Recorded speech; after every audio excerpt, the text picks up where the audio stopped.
I'm glad to have you back on the show. Let me actually come on the screen and say this. I'm glad to have you back on the show.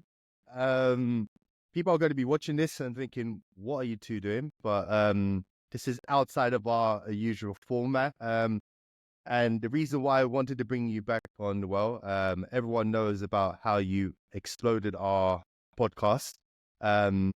And got us many great followers. I have to cut you off and just again reiterate that the work that you have put into this podcast is so phenomenal. You're an excellent host. So really huge congratulations to you for all the hard work and all of the success that your podcast has seen. So, I mean, this is just fantastic. I'm so happy that, I could have played a part in that. But I mean, really, you and your team that run this are doing, I can't speak highly enough about it. Oh man, you're making me blush. Do you know what I mean? So, but I think now we're coming up. We've just gone past halfway of the season, and I think what I've noticed that about bringing the guests on, it does have that chemistry. You need to have that chemistry with them, and that not saying outrightly, there are people who are very rigid, because they do value something, they do want to get a message across. But I think what I found when you came into the show, it was very natural, and you had a very kind of easy way of discussing stuff, and you have a wealth of knowledge, which I think is just amazing. So thank you. We can't stay on this topic too long. I don't know how to take a compliment, man. No, we'll move on. We'll move on. So good, but thank you. Thank you. Very kind, but yes. I mean, you and I can talk for hours, so I'm so happy to be back and just, have a casual conversation. I think it'll be a lot of fun. Nice. Well, I'm going to hit it up. I mean, Noelle, right now, when we've recorded this discussion, I think a lot of stuff has gone on in America, obviously with the elections. I want to get your take on this because... Oh, you're starting me off on a hard topic? I went straight in. I just thought we'd just go straight in for the kill. Oh my god! But no, okay, not about the actual election. Good. I don't. But tell me, what do you want to know? I think one of the things I wanted to really delve into is you're always looking at these maps. Yeah. And obviously in being a European, we don't know each of the different states, but I'm really trying to ascertain, is that a good way to show users the current progress of how the elections is going? And that is a great question. And I will fully admit that that style of showing things is something that I don't know that much about. Yeah, I mean, I don't know that much about it.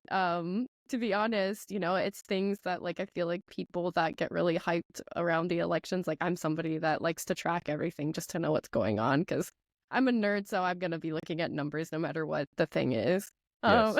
So, I mean, I think data visualization is so interesting, especially around, this time of the year in America. And it always comes up. I always see really insightful, articles written about data viz for politics. And it's so complicated. I can't even pretend that I know how data viz works in politics. But I have a massive respect for people that take that on. But yeah, it's really, I mean, it's just so challenging because so many people, it's such a high pressure thing to visualize because it's so, everybody really wants accurate information when it comes to something like that. It's really heavy with people. So, it's an important job, and I can't imagine doing that. That's actually the reason why I wanted to start with that question. I think I've been speaking to a lot of people, especially in the design system space, and they find that building design data visualization components is one of the hardest components to get right. Yeah.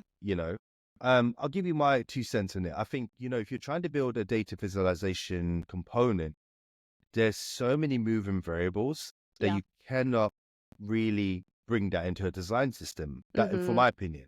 Do you know what I mean? I think that's a valuable take. I mean, that's kind of what I thought too of with this kind of a thing. There's so especially the example we gave of the map and things there's just so many factors. Like, it makes sense to have a program that runs it, but Mm-hmm. thinking about putting that in a design system just feel like somewhere where it doesn't, like that specific example, like that wouldn't be my first thought, would be to put it in a design system either, Yeah, know? it doesn't make sense.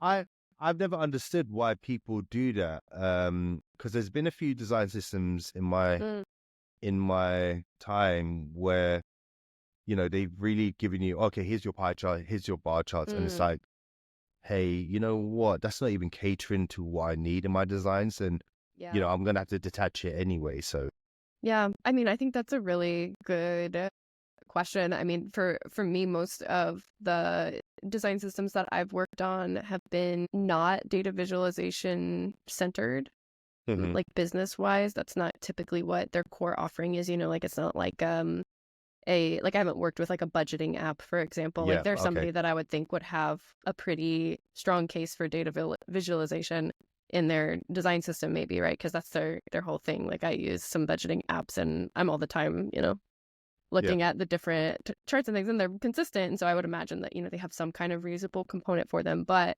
for me, I mean, most of the design systems that I've worked on are more like e-commerce, SaaS, or, some, insurance and things like that. But even in the insurance space, it's more tables than data yeah, visualizations.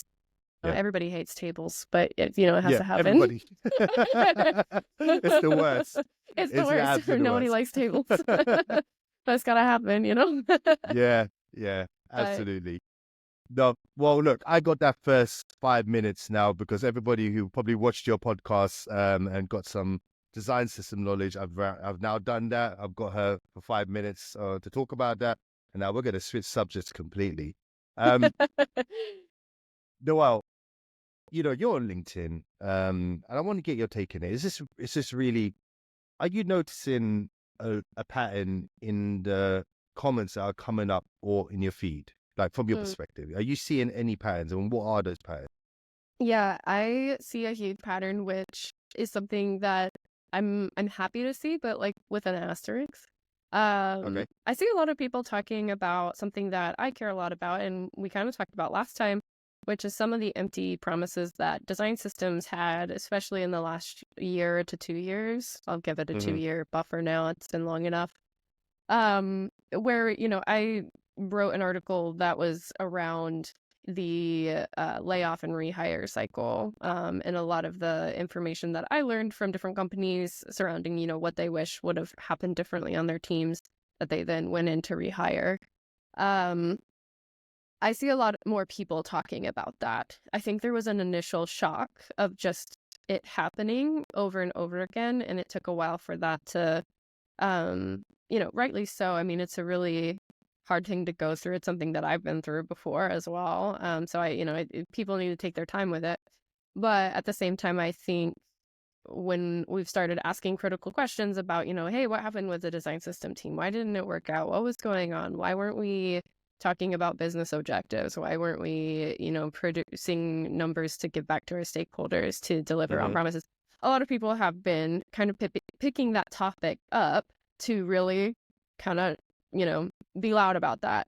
And I've been noticing that. But I think the asterisk comes in for me when it feels like we're really talking about all of the negatives of a design system versus how do we take that and think about it critically and turn it into what actually makes this work versus staying in that space of here's why it didn't work. I think it's very important to identify why something didn't work, but without an action plan to move forward, I don't think we're actually fixing the problem of design systems having negative connotations inside of organizations, because I think that's still the case. Now everybody's just very aware of why it's so negative. And I'm like, well, that's cool, but we need to like I'm somebody that still thinks that they're really valuable. They can be really valuable. They can really save businesses lots of hmm money when done properly and when seen as an investment that's worth doing. And when, communicating on a return of investment. But, if we're just focusing on product teams don't like it, they don't want to use it, it's more work, it's not actually more efficient, it's not it's not delivering on these Yes. things. And more people are talking about it, and I'm glad we're being honest with ourselves in a lot of cases. But yeah, you know, I've noticed that picking up. What you hit the nail on the head, because I have noticed, I mean, since we started Design Ops Online, and this is since August, I have noticed that a lot of people are still struggling to speak the business language. And it's as Mhm. you just mentioned, it's like, how do you speak to stakeholders to show the buy-in from the return of investment of a design system? Do you know what I Right. mean? Yeah, exactly. Exactly And that. yeah, but it's just like, I think what I have noticed is that, are we, and you tell me if I'm right or wrong, or just tell me like what you think about this question. Do you think that us designers, researchers, design directors, we have been taught to really only speak a design language Mm. and not been taught to speak a business language? Yes, I relate to that. I don't know if that's, and that's largely a lot of people that I talk to that are design focused really do say that. So I would, from people that I'm talking to, that's kind of what I'm hearing as well. But I got to thinking about that, and I think this is a little bit like deep, but Go for it. No, I that's the whole point of the show. Me and you are going to go deep. okay. There is no scripts. There is no topics. There's no agendas. We are just freestyling Good, and going deep. So good. go for it. Well, it's when I think back to college, I think about the idea that I had for some, like when I first picked my major in design, I remember everybody telling me that it was really unstable and you should Hmm. expect to have a lot of hardship when you pick that major because it was seen as an art degree, Oh yeah, yeah, the yeah. stereotype that wouldn't make money. But then when I got into it, I felt like I was told this is a really stable industry at the time. So I like went from this flip of like blanket statement an arts degree isn't going to make money to a flip of you have a college degree, so you're guaranteed a job always. And like those two things were kind of happening at the same time. And so to me, I don't know, like when I think about like designers speaking the business language and things like that, I also just think about like the weird promise that design was going to be a super stable profession. Um, and I don't know, like I I'm conflicted about it. Yeah, yeah, Like I don't really know what to make of that, but when you're talking about designers struggling to speak the business language, I think about how many people used to really freelance, it seems a lot more. And I don't know if yeah, that's an accurate statement or not, but it just feels like more people moved into permanent roles at some yeah, point. And that pendulum swings a lot. And I think we're probably yeah, on a pendulum swing where maybe we're going to see more freelancing. But when people are freelancing, they have to really speak the language because they have to figure out how to sell their services. So in that sense, I do kind of see this yeah, weird split of like people that kind of put themselves permanently in a company and don't have to sell their services because they're kind of guaranteed this position perceivably, but then another group of people that really focus on like selling their services and end up doing yeah. a lot of firsthand selling. And so for me, I've just transitioned kind of into the business side where I was looking at this information and I was like, hey, this is really interesting. I'm a designer that, hasn't had to speak the business language, and yet I found myself doing it. And I was like, well, the best way to find out for me, uh, how business owners think and how people think about their money and how they want to spend it in their business would just be to do it myself. 'Cause that's just how I learn. But Yeah. everybody's not going to do that either, and nor should everybody do that. Yeah, no, it's true. But but at the same time, like I've noticed that shift in my own thinking where it's like I was like, wow, freelancing or starting your own business or just starting to do consulting by yourself, like I'm starting to see more people do that kind of out of a necessity, and I'm curious to see, what happens with that if that becomes like a larger trend out of necessity. I don't know, but like I all that to say, I see a split in the way people think based on whether or not they've gone solo or not before. And the people that I've talked to that go solo really, really hone in on like, hey, you have to know the business language. Whereas the Hmm. people that have chosen to go the like stay in a company IC route, they really haven't wanted to think about it as much. Like you get the one person that really works their way up and kind of thinks about it as a career progression Yeah. to learn it. But then you have the people that like, I want a stable job. I want this, kind of comfort of knowing that I have a job, and that's real. That's like a really reasonable thing to want.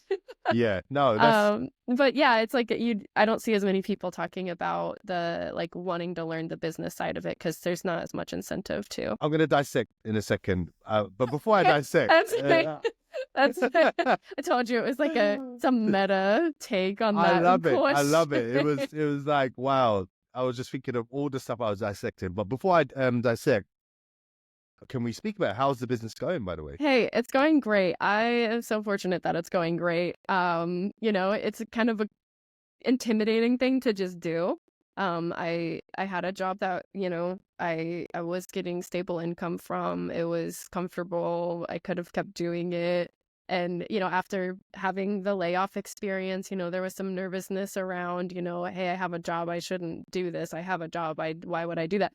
I'm just so glad that I did it Yeah. because, like the risk hasn't been as scary as I thought it would have been. Maybe not scary is the right word. Like I didn't really think it was going to be scary because, It's that forward. It's that first yeah. initiative to, I think, and that ties in to what you just mentioned. I think Mm-hmm.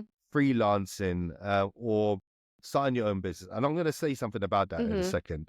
Um, Everyone has that fear of a dry paycheck or a dry Mm-hmm. month spell, or Right. when am I going to get that first paycheck? And it's that initial fear that takes over them.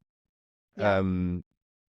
If you have to put food on the table, if you've got a family, Right. if And you that even, definitely multiplies that concern. Like for me, I'm very lucky to be in the position that I'm in to start it because I don't have children. So I'm not worrying about like, I don't have that layer of pressure, yeah, but I know that that's a huge layer of pressure yeah. to have when trying to think through whether or not that's something you want to do. So again, like But that's you why I'm still like, got to pay, it's, you do what? no, you still got to pay bills. You got to put a Yes. roof over your Yeah. head. You know what I mean? And that is still pressure in itself. Right. Being able to make sure you've got food on the table, warm food, you know, the basic Maslow hierarchy of needs. That's still Mm-hmm. a very high pressured level due to the fact of everything being expensive. Right. Yeah. So, And I think I like to take a more positive spin on it now that I've been doing it for a little while. mhm. And like it hasn't been that long. Let's be real. This is a recent thing that I've done, but so far I think about it much more positively of if something doesn't work out, there's so many opportunities. And that's not the way that I felt when I was just looking for IC roles, is I felt like Mhm. there were so many opportunities, but so many barriers getting in the way to actually getting into those positions. Yeah. And then, even when you get in those positions, it's really hard I was finding to just be as effective as I wanted to be Mhm. because you're kind of roped into this job description where what I love about what I'm doing now is I get to make my job description and say, this is the service I think you need. And I think it just changes the way that I think in general. Instead of thinking about, okay, does my design meet the need of every single stakeholder? It's like, no, does the design meet the business objective or doesn't it? And like, it just totally flips the way that you think about it. And that it Mhm. kind of goes back to your core question there of like, should designers have to be thinking about business decisions? And I find that really hard because for my business that I run, absolutely I have to think about that because I'm selling a service and I'm identifying what a company needs and Yeah. then acting upon that plan. But in the IC roles, I really wasn't asked to do that. I was really, quite frankly, not invited to have that conversation as frequently. There were times it would happen, but there was a lot of times that it felt inappropriate to be a part of that conversation. So, oh no. You see that? I heard it. I didn't see it. Look, I have to hold my mic like this now. It's like basically I'm gonna hold my mic like this during the interview. Like I don't know what happened. That's so crazy. But we Is just had it? like a really don't know. Talking and I can see the mic just dropping Oh my gosh. slowly. I'm gonna keep that in. Do you know what I mean? I'm definitely gonna Yeah, keep that yeah. bit. Keep that in. All the people that are like listening to the audio version, I'll just whoa. What happened? What is going on with these two? Yes. Yeah, Um if you're not watching the video, the microphone stand fell on yeah. Mass's. Yeah, God knows why. So you're gonna have some weird sounds on this Weird sounds. podcast. Um, Noel, did I stop you on that last bit? Because you mentioned something that was so important, that it's integral that you go in and speaking about, the impact that you're going to make onto business. And um, did I miss anything in the last thing when I dropped that mic? No, I think it was the mic drop, honestly. Oh, it Okay. was the mic drop. It was the mic drop. That was it. That That was was it. it. That was Oh, it. That's all that needed said. wow. All right. Now you dropped that good. I have to admit, you dropped that one real good. That was brilliant. No, I wanted mention something. I think I had I don't know if you know him. His name's Joe Natoli. He's a very kind of like well-known consultant in UX. And one of the key things he mentioned was changing the word freelancer to consultant Mm-hmm. is a massive game changer. Yes, it's a You very know, big difference. it's a massive difference. A freelancer has that mental perception, and even on myself, Mm-hmm. you have that mental perception that they're just there and they're going to do the work for me. Mm-hmm. Whereas a consultant is going to advise me on the best way to work or the best ideas, And what's your take on that? While I fix my mic behind the scenes. Absolutely. Yeah. Well, you're just getting ready for another mic drop, so I appreciate it.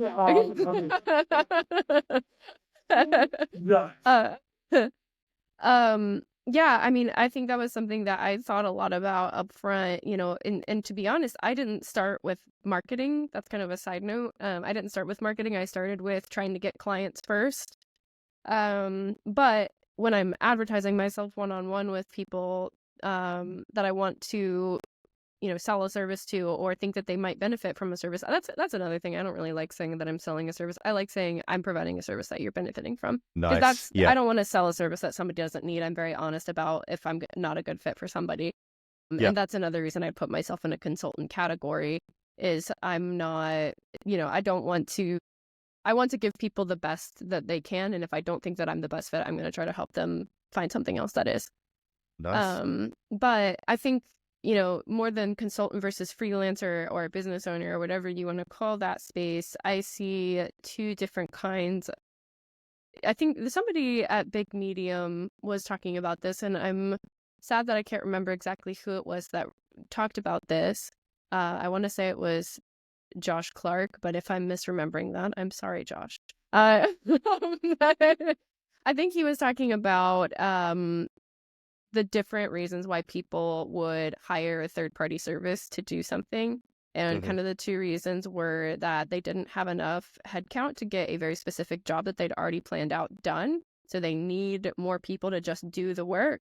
Or they're hiring because they don't have the expertise on their team embedded that they really want or need for a certain thing. And they've always gone for that second kind. And that's the kind of work that I also go for as well. Because and I put it a lot less gracefully, and there's nothing against it. Like, I'm all for, like, you have to do things, you have to do the grunt work. Like, grunt work has to happen. But I didn't want to base getting clients off of providing the grunt work because I'm one person, Yeah.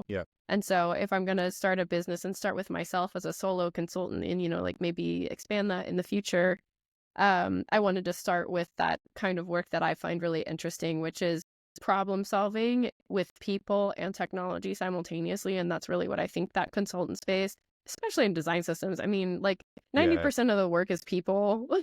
Yeah, it is. And once that's lined up, like most people agree on what needs to happen and can do it. But the biggest blocker is perception of the kinds of work that everybody's doing. That's it. I love that you just dropped that sentence. 90% of the work in design system is the people. But I've seen a lot of DPMs or generally, design leads that manage the design system. They don't look at people as the main factor. They look at, oh yeah, we need to make the component, we need to make it stable, we need to make the documentation right. It's like you're missing a key component. That's the people are what comes into it. But then it comes into that conversation. Do you build a federated system or a centralized system? And it's a fine line. Do you know what I mean? I don't know which one works, in my opinion.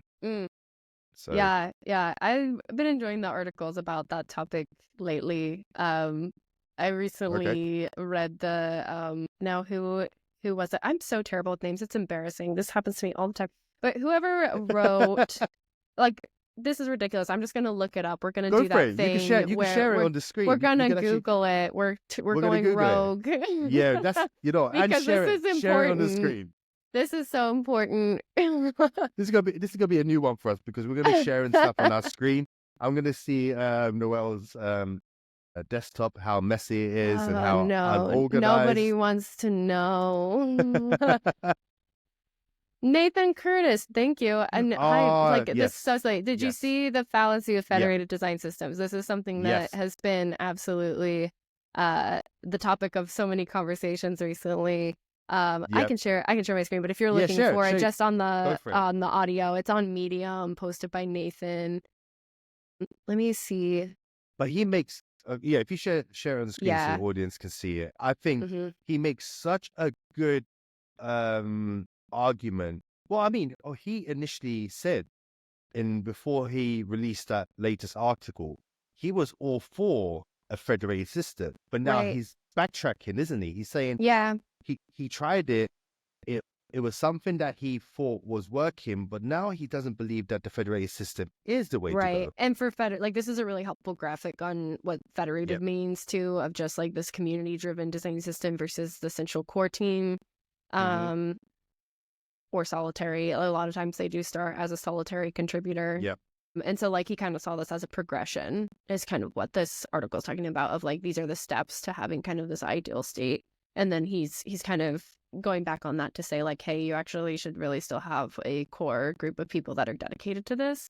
Mm-hmm. And have people contributing back into it. So it's Yes. more the idea of both of these things happening. Mm-hmm. And I agree with his take on that. Specifically, I think this idea was really great in the abundance of people really like we had a lot of team bloat, right? We had a lot of designers that were hired, and then we had a lot of designers that got laid off.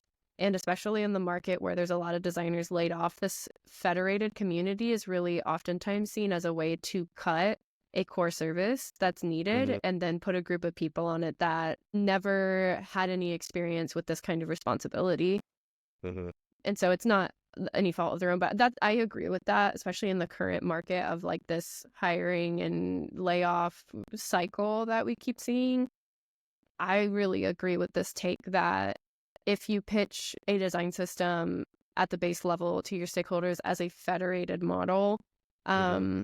it's going to be really hard to make it successful because it's going to be seen as a cost saving effort. And those people that I've seen that are doing this model are stretched really, really thin and don't have Yeah. time to really work on it in the way that they want to work on it. Yeah. No, I think my 2 cents here with the federated system or the federated methodology is that you do have to have a level of maturity in the design team to start contributing back to a centralized system. They do need to hmm understand.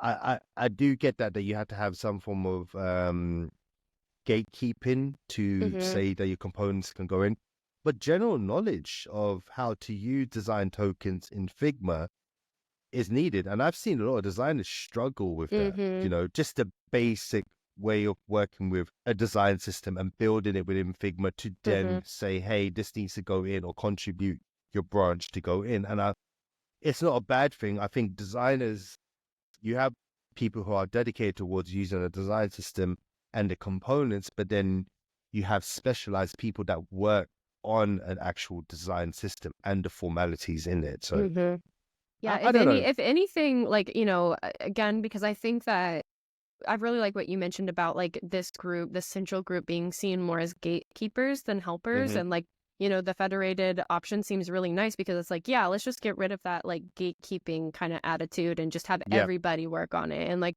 I totally see that mentality, but in practicality, it's less to me about gatekeeping and more about having a dedicated group of people that can organize and Hmm. orchestrate this whole thing. I think design systems in large got a bad rap because of that gatekeeping mentality that became really, really common and really aggressive. Yeah. I think some Yeah. level of it makes sense because, on one hand, you are, depending on the organization, you are on the hook for consistency. And I think that's Yeah. something that that is the clash between product teams and design systems. Product teams have unique needs and design systems are on the hook for consistency. And that's what they have to report back to stakeholders. So what product teams don't see a lot of times is design systems getting really heavy hits from stakeholders because they're like, why does that product look like none of our other products? And design system Yeah. says, well, that's not my product. We tried all these things. And it's like, well, you look really ineffective as a design system team because of that. But at the same time, if you go too far the other way, then your product teams aren't going to use you anyway, and you're still not going to have a consistent outcome because they're not going to put up with it. So there's this really fine dance with consistency Yeah. specifically too. Yeah. But That you mentioned something, and I'll give the quote directly to him. Like I was speaking to Ben Callahan, so that people know. So speaking to Ben the other day, and he used such a great metaphor for this. I'm excited for a Um, Ben metaphor. he used, and it's true because we say at the same time. It's like design policing. Mm-hmm. And he used this metaphor in such a great way. Like police at the moment are getting bad rap, Mm-hmm. generally across the world, because they're just policing people. You can't do this, you can't do this. And, he put a good metaphor that a great policeman is part of the community, is working with the community, is trying to understand the community and protect the community. And that's what design leaders or generally people, DPMs or how you want to name it, should work with a design system to say, hey, I'm here to work with you and not Mm-hmm. police you, to stop you. And I think that's what I've noticed over the last 5-10 years with the rise of design or DPMs, is that they are just policing the designers. They're not Mm-hmm. given that freedom of expression and freedom of experimentation because, as you just mentioned, they've got that one side of stakeholders that are just on them. Hey, why is this product not looking like this? Right. Why are you not performing as planned? And so it's a fine Yeah. line, isn't it? It is. And I also think that speaks to like a huge lack of trust. I think on design systems, we think a lot about like building trust in the system, building trust Mm-hmm. in the system. How do we build trust in the system? But I think at the same time, we typically on design system teams have so little trust in the consumers.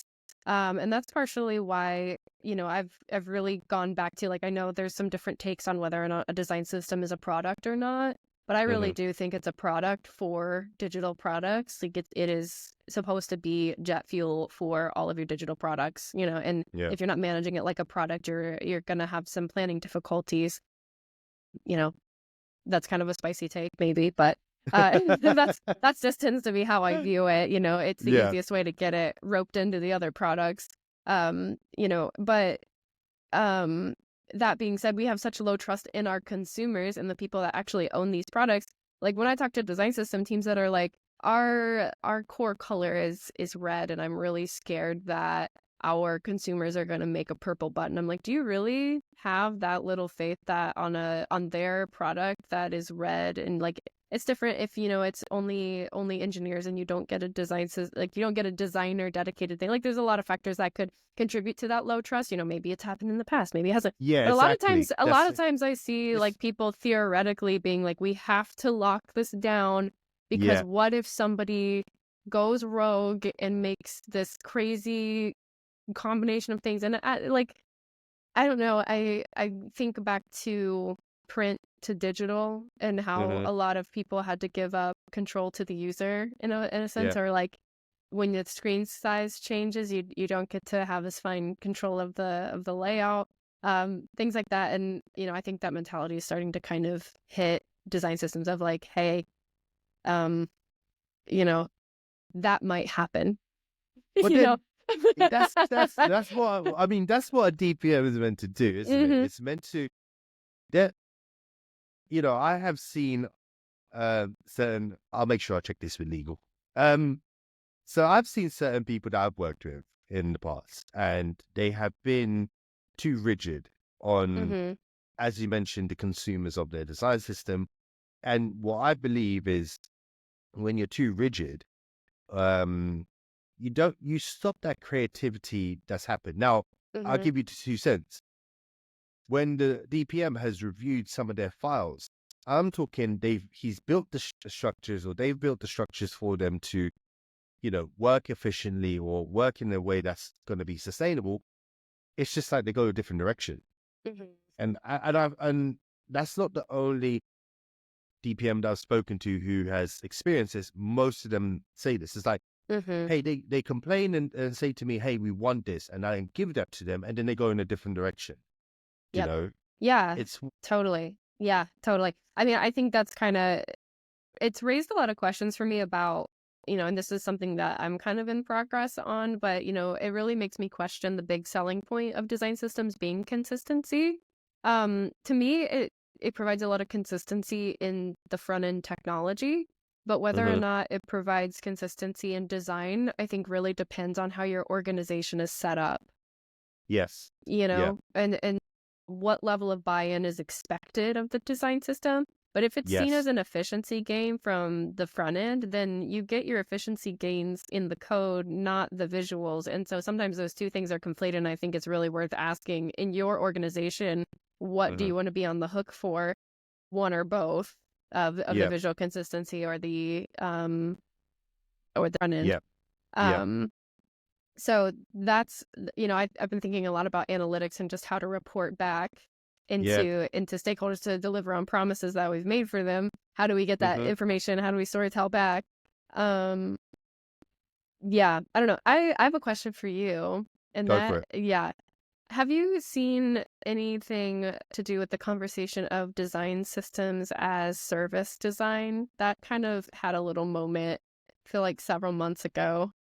Yeah, I think it did come up like briefly, but nothing ever came to fruition of it, Mm-hmm. because it's the fact that a design system, well, when this conversation came up, the design system was not stable enough to cater to all aspects of the product, or the multiple product needs that were needed in the business, and it wasn't um, a decentralized team thinking about a service design forte. It was more Mm-hmm. that they were looked at as a supporting role of the design and development.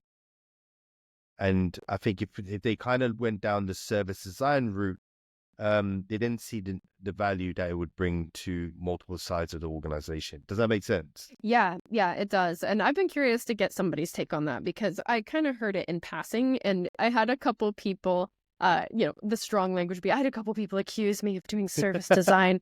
Uh, What? no, well, can you believe it? Can you It believe it? rocked my world. Um, Can you believe it? Oh God, I love that one. I'm gonna take that one. I'm gonna take that one. um, and so, I just wanted somebody's like honest opinion on it because honestly didn't know whether to take that as a positive or a negative. In one sense, like I'm like, I think it came from something that I said to do with like I want to have a service mentality in the hmm design system space. Now, do I think that it has to be a service design in order to have that mentality? No. I like what I mean by that is like having a general attitude of helpfulness. Like if a consumer comes to you instead of just being like, no, uh being more like, No. yeah, like how can I help you? Like even if you think it's the craziest idea, even if you've had this come across, hmm your desk, so to say, 5 times already, it's worth asking, why has this come across 5 times already? Yeah. Why am I having to clarify this over and over again? It's very obvious to me, but it's obvious that it's not obvious to these 5 people. So, and I hear a lot of people go, well, is the documentation clear enough? And I ask, are the people reading the documentation? How are you reaching Yeah. your consumers? If they're not getting it, how do you get to them? So I It's don't it's know. such a it's such a Yeah. hard one, because when you've tried to bring the service design mentality into that fold of the design system, um, you know, function, it doesn't. And I get that. I really do get that, why people see it as a service design, or it could Mm-hmm. be a service design element. But I just don't see how how effective it would moving into that mentality. Mm-hmm. Your design system is like a UX designer, in my opinion. That's my opinion. I think Mm-hmm. I don't believe UX designers should be embedded in development. I don't Mm-hmm. believe they should only be embedded into the service as part of the business. I think we're best strategically placed in the middle, Mm-hmm. you know, and it's the same with the design system. They're strategically placed in the middle and providing, that kind of support that's needed on both fronts, Yep. Totally. I think the label's confusing. That's my main Yeah. beef with The label is yeah, the confusing. label's confusing, and like everybody it would in a world where everybody has so many internal labels and jargon too, like Yeah. adding service design to the mix felt really confusing to me. Like when somebody first called me out, like, "Are you trying to propose this as a service design?" And I was like, "Huh? No." No. I'm still talking No. about design systems. Like, what do you like? Do you have, So like I remember being confused. So I can Yeah. only imagine. I'm easily Hey, confused, but service designer, I gotta give it to service designer. It is a Mhm. completely different ball game, and Yeah. absolutely. I thought like a UX designer can be a service designer, and it's like, yeah, a bit of it, Hmm. but there's so much more to it because Yeah. I believe it's such a combination of hard research and hard Hmm. design. Yeah. It's not Hmm. like one or the other. It's like you're looking at many, many aspects of a customer journey, and Right. we only look at one tiny bit of a customer journey. Now, yes, UX can be used in many, many parts of a customer journey. I get that. But I personally believe that majority of UX designers in this field are just looking at that tiny bit, whereas the service designer is looking at everything. Right. Yeah. And I see where people are coming from of like, we need to, like, I think part of it is this sentiment that like design systems practitioners need to do a better job of understanding their consumers. So in that way, taking a look at service design might be helpful to figure out like, hey, what Yeah, elements might be useful in me setting up my consumer journey with my design system. But yeah, to make the full switch to calling it service design, I feel like over the last several years of begging and pleading leadership to buy in on design systems to then change it. Actually, it was service design all along. I don't know that, but but it feels that feels tough. yeah, that's a complete, kick in between the legs. So like, yeah, I don't know what to take with that one. Right. I'd be interested to see if anybody's successfully done it and if it was beneficial. Yeah, Like yeah, I just don't know anybody that's, gone fully with it. It's mostly what I've heard is, when I've heard it more as kind of an observation from people than I have like as a pitch, yes, if that makes yeah, sense. Where like I was hearing stakeholders say like, what makes this different than service design? And like they exactly, were yeah, kind of bringing it up that way. Like they were starting to get confused because they're seeing the service design people coming into their office the same time as the design system people. Are like, are you doing the same thing? What are you doing? Are you communicating? yeah, So I don't know. And I don't know that it needs clarified. Like I'm the kind of person that I'm just like, I don't think my stakeholders need to know what a token is and be bought in on a token. yeah. Like that's They my don't. job. That's not their job. Yeah, they're not interested. They're They're not, really, yeah, but like what does this mean for them? that ties in. That ties into that first question I started off with about, well, not the actual first question, but the talking the business language. Mm-hmm. Because I'm going to switch gears on this. I think a lot of designers, like, they try to preach the UX terminology, but it's just water off a duck's back. And I don't know, you Mm-hmm. know that terminology Yes. in America? Okay, cool. Yes. So I find that, if you say, hey, we made some design tokens, a product manager doesn't care. Do you know what Mm-hmm. I mean? But if you switch the conversation around and say, hey, by making these design tokens, we are reducing XYZ, and this is going to save you XYZ. Yes. And it's a Yeah, it's so completely much different. more exciting. And that is part of the reason why I like the idea of running design systems like a product. Hmm. I'm on a Yes, team like, right now where we have a product designer embedded in our design system, and I think it's absolutely brilliant because what our PM is able to do is take the numbers and format them in the way that every other mm, PM is thinking about and just yeah, directly communicate that. And to me, that's like kind of, I mean, it feels like a no-brainer, especially in the org that I'm in right now working with. But that's just, it's exactly what you said. It's quantifying things while mm, also um, telling stories. yeah, It's that mix. I'm kind of a weirdo when it comes to it, where I'm always, taking notes on things that people say and saying like, hey, this is our general consumer sentiment, and that's really helpful to have. It much Yeah. more helpful than to me having the raw number of detaches in Figma, because there's a million reasons why somebody would detach, but when you actually dig Mm-hmm. in and figure out why, Yeah. That. that's a whole different thing. And then you get to communicate that back to your stakeholders of like, hey, we had a lot of detaches, but that's not actually a problem because people are iterating and exploring, and then they're going back and using the thing during handoff, you know? Yeah. No, agreed. And It's a story. I just, you know what, you hit the nail on the head. I'm actually going to bring him on the show. I'll bring him with us too, because then we can hit him up. But I just spoke to this really cool design lead where he really did quantify the design system in a way that basically detachment cost this and how much was this, and Yeah, that's great. how he done his calculations was amazing. He went on Glassbox, he looked at the average salary, then he based the numbers on per hour, then he based the numbers on how many story points they do, and he kind of got near enough, I would say 90% exact figure on each detachment cost for every team. And I was blown away by it. I was like, wow. And even our the people that we were working for, they were just like, wow. They couldn't believe it. But he was and I've never seen a set of product managers be kind of like, wow, this team know what they're doing. You know, they're not pulling the wool over their eyes. They've broken down the figures. They've given the reason why their figures like that without using people's real salaries. But I think the reason why I was so amazed is because he spoke the business language. You know, he said the right things that hit the right notes and got the right attention. Yeah. And honestly, I feel like that's part of what has rubbed people the wrong way about design systems is like a lot of times we focus on the ideal state and not the realistic state of the way that things should be. Like, of course, every product team wants this amazing system that just works and looks this way and has 100%, you know, regulatory expectations. Like everybody wants that, but the pressures and reality of their real project, everybody knows you have to, at some point, you just have to ship it. And I think a lot of times design systems teams have a harder time with that mentality than product teams, and it makes them seem unreliable to product teams. And that's just like a kind of an unquantifiable sentiment, right? Yep. You know, like you might be wondering like, why can't I get design system adoption when I'm like cranking out these amazing designs that, you know, are AAA WCAG compliant and nobody wants to use them?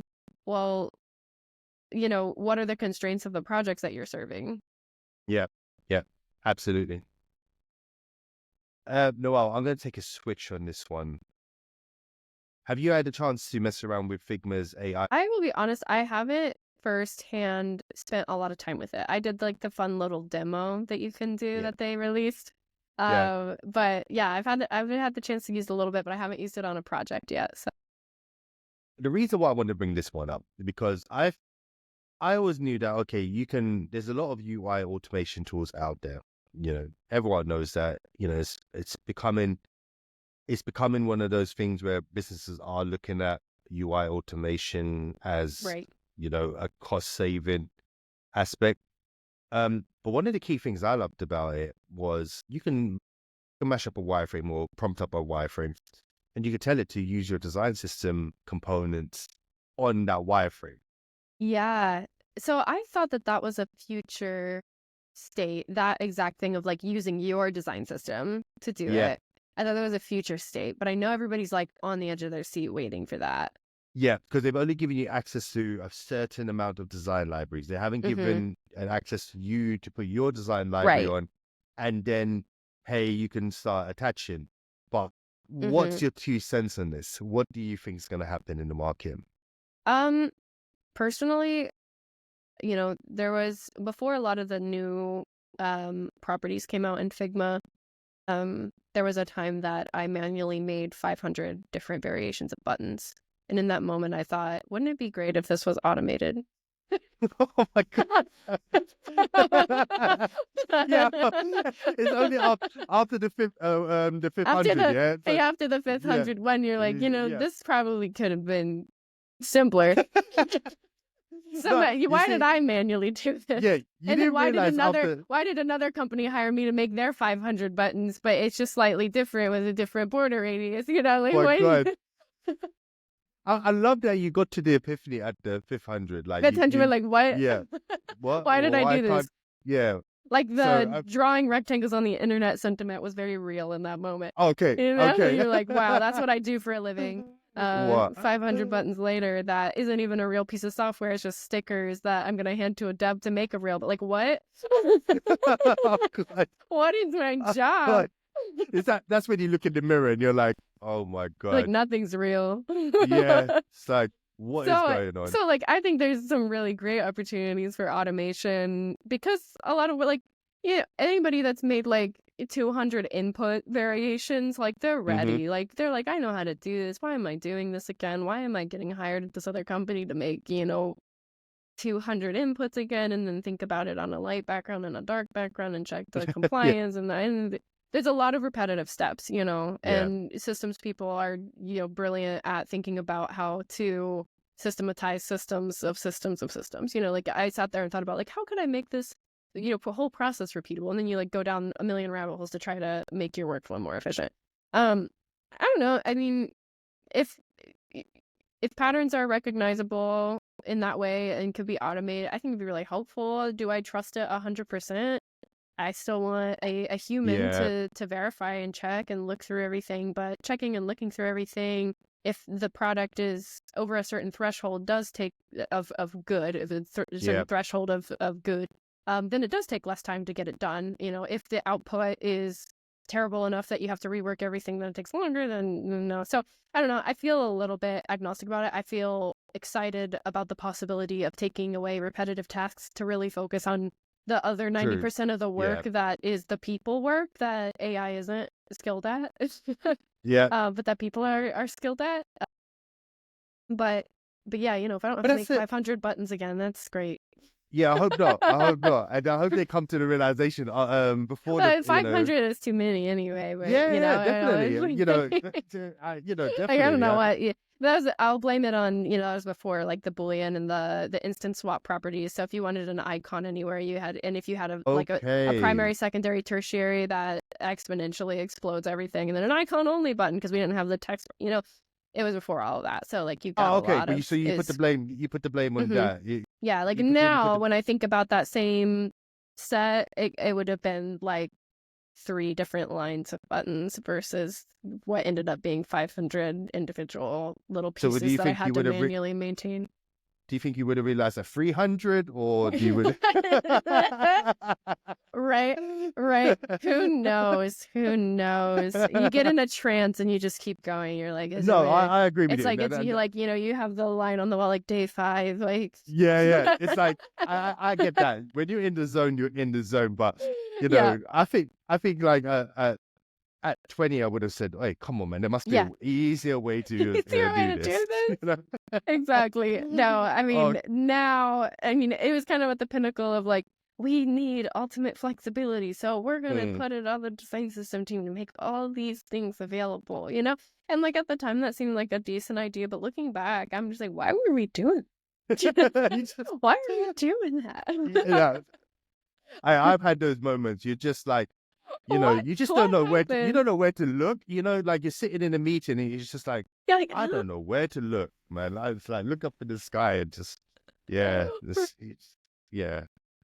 No, I think I also want to switch gears on this subject that I think a lot of people are still talking about at the moment. Now, the job market is going crazy in the sense of, I don't know if we spoke about it or in general, but generally at the moment, people are just struggling to get jobs in the UX field. And now the talk I just said, we just mentioned about UI automation.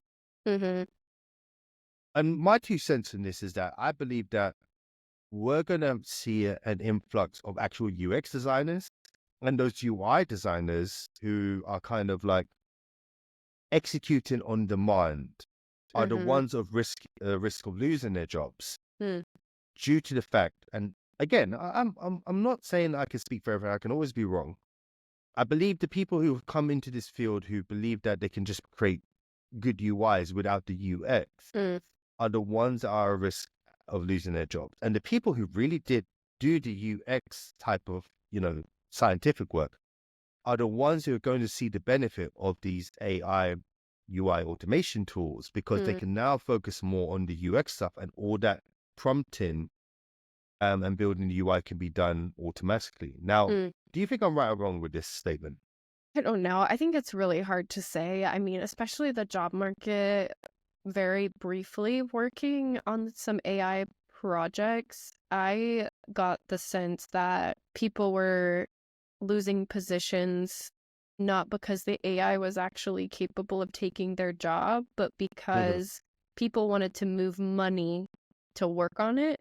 So if you Yeah. weren't, there was this interesting pool of money or investment that was going towards AI. So in that sense, people were losing their job to AI, but it was this, you're losing your job to people that are working on AI Hmm. kind of sentiment.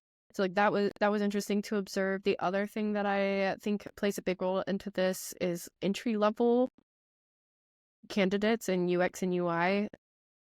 I think there's a lot of brilliant boot camps out there, but I also think that there's a lot of boot camps that are teaching things that, like you said, might be more at Yes. risk for being replaced. I would say the same is true on the developer side with Hmm. new AI coding capabilities. If your skill sets lie within what that AI tooling is really good at, which is cranking out, well-known code, Yeah. then yeah, you're more at risk. And I think it really does affect entry-level people more, but at the same time, I see a lot more entry-level people being comfortable with it than anybody else because they are kind of driven by that, I need to know how to use this in order to keep Yeah. my job. So at some point, I think you'll see a lot more people comfortable with it because they're, a bit intimidated by it or excited about it. Either one is kind of a driving force for people learning it. Yeah. But yeah, I don't know. I think it's a really hard call. I'm really interested to see how budgets shake out Yeah. next year because I think we already kind of saw how budgets went this year as far as like, okay, people really heavily invested in AI. Will they do it again when they set budgets for the new year? I don't Yeah. know. Let's Yeah. see. Yeah. Let's see. Let's see. So I Let's think that might have a lot of answers, but I think, and I know we're coming up to the last bit, but I think what's coming to play is people who rushed into the AI boom have not seen the benefits as of yet, hmm because they haven't utilized the tool properly to see benefits or returns at the moment. And I think what they're going to do is probably, it's the same thing when ChatGPT came out. It was still learning. I think we're going through a learning curve. How do we bring it into our products? How do we bring it into our workflows? How do we bring it into hmm society? Um, but we're moving at such a astronomical pace. mm, yep. So Yeah, it is fast. yeah, really, really fast. It is moving really fast. So I don't know. I feel like it's the question that everybody has Hmm. at large. I mean, to me, I just see so much work that currently AI can't do. Again, there's a lot of work that AI could do, like making 500 buttons. But then who's the person that's gonna jump in and say, "Hey, why are we making 500 buttons?" Like that's the Yeah, thing that the AI probably. I mean, you could ask it and it might give you a good yeah, response, yeah. like, "Hey, maybe you shouldn't." But it's a lot different to take a chat GPT answer to your stakeholder versus being in the space to say, "Hey, I'm somebody that has expertise in this. And I'm flagging this as a problem." Man, you You you just gave me tears. You just gave me tears in my eyes. Like the AI is gonna tell you, hey, probably you shouldn't be making you probably 500 shouldn't buttons. do that. Oh God, you probably shouldn't. Yeah. Maybe not. Take Yeah, yeah. Oh God, I haven't had tears in my eyes in a long time. So uh, I can't keep it straight now after that one, man. Seriously. Well done. Uh, Well, look, we could definitely yeah, delve on about this, and I think, I'm so glad to have you back on the show. it's so fun. Thanks for having me Yeah, back. always. It's always a pleasure to speak to you, and yeah, we'll look forward to this next meetup again. So, Sounds you know, good. Alrighty.